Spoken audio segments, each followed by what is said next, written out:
আসসালামু আলাইকুম, সবাইকে স্বাগত জানাচ্ছি আমার ইউটিউব এমবি আদর্শ চ্যানেলের সাথে আছি আমি মালা। তা আমি এখন 9 নম্বর অঙ্কটা করব যে একই হার মুনাফায় কোনো মূলধনের 1 বছরান্তে চক্রবৃদ্ধি মূলধন 6500 টাকা ও 2 বছরান্তে চক্রবৃদ্ধি মূলধন 6760 টাকা হলে মূলধন কত টাকা। তার মানে এখানে চক্রবৃদ্ধি মূলধন নিয়েই বলছে, শুধু পার্থক্য হলো একটা দিয়েছে 1 বছরের এবং অন্যটি দিয়েছে 2 বছরের।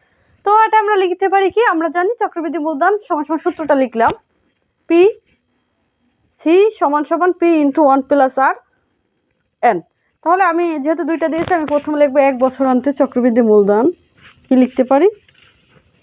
1 বছরান্তে চক্রবৃদ্ধি মূলধন, চক্রবৃদ্ধি মূলধন এই সি সমান সমান পি ইন্টু 1 যোগ আর এন। তাহলে এটা ক বছরের? 1 বছরের। তাহলে 1 বছর চক্রবৃদ্ধি আমাদের মূলধন দিয়েছে কত? তারা 6500 টাকা। এটা কিন্তু ঘুরেই ফিরেই লেখা যায়, যেমন এই 6500 টাকা এই সি এর মান আর পি হয়েছে কত? এই পি সমান সমান এইটা থাকবে 1 যোগ আর এন হয়েছে 1। ঠিক আছে, এইভাবে। আবার এটা উল্টেও দেওয়া যায়। আবার আর দ্বিতীয় ক্ষেত্রে লিখতে পারি 2 বছরান্তে চক্রবৃদ্ধি মূলধন, 2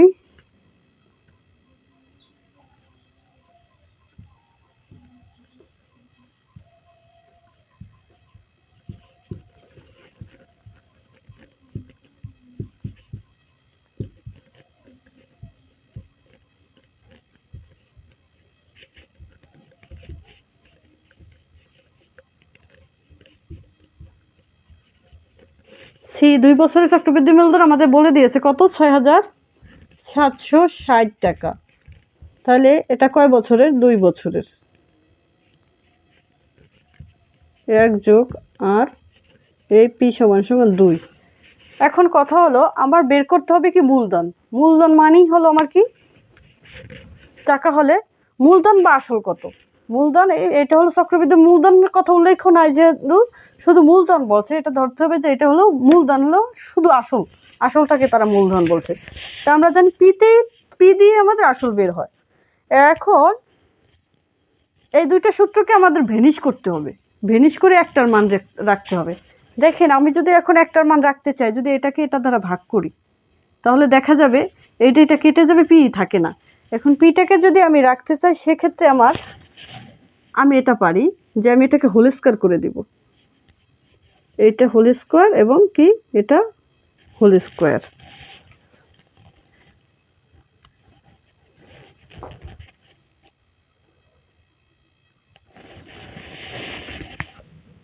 এবং একের জায়গায় যেটা আছে সেটা কি হোল স্কোয়ার। প্রত্যেকটাকে কি করে দিলাম?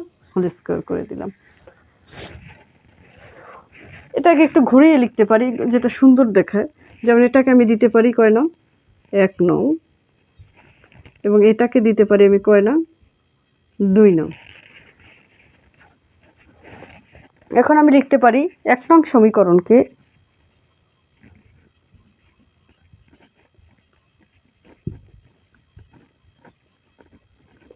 দুই নং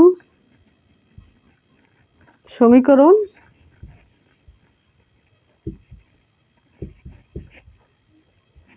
দিয়ে ভাগ করে পাই।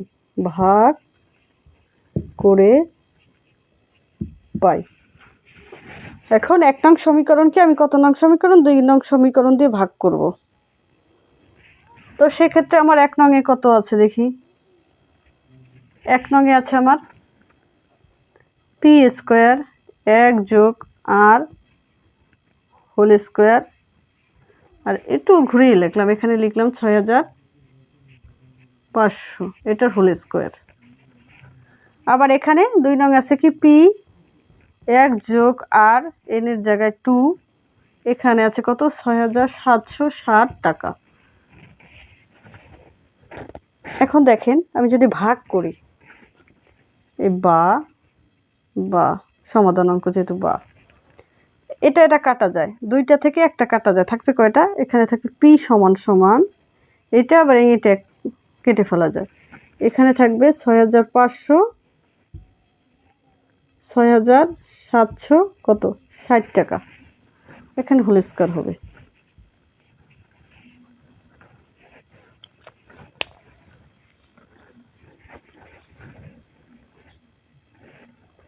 যেহেতু আমার জায়গার স্বল্পতা আমাকে একটু মুছতে হবে।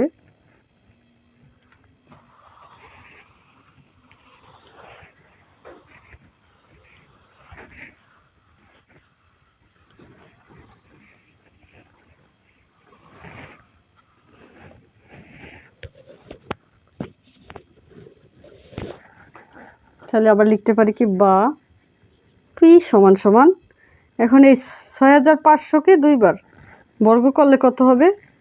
4,22,50,000 টাকা এবং নিচে 6,760 টাকা। অতএব পি সমান সমান, এখন 4,22,50,000কে যদি 6,660 টাকা দিয়ে ভাগ করি তাহলে 6,250 টাকা। তাহলে আমরা পাবো কি? এটা ক্যালকুলেটর ব্যবহার করুন, 6,250 টাকা। তাহলে আমি আসল সমান সমান কত পেয়েছি? 6,250 টাকা। তাহলে আমি এটাই উত্তর লিখতে পারি যে উত্তর আসল সমান সমান, আসল বা মূলধন সমান সমান 6,250 টাকা। ধন্যবাদ সবাইকে। অবশ্যই জানাবেন কমেন্ট করে কেমন হলো।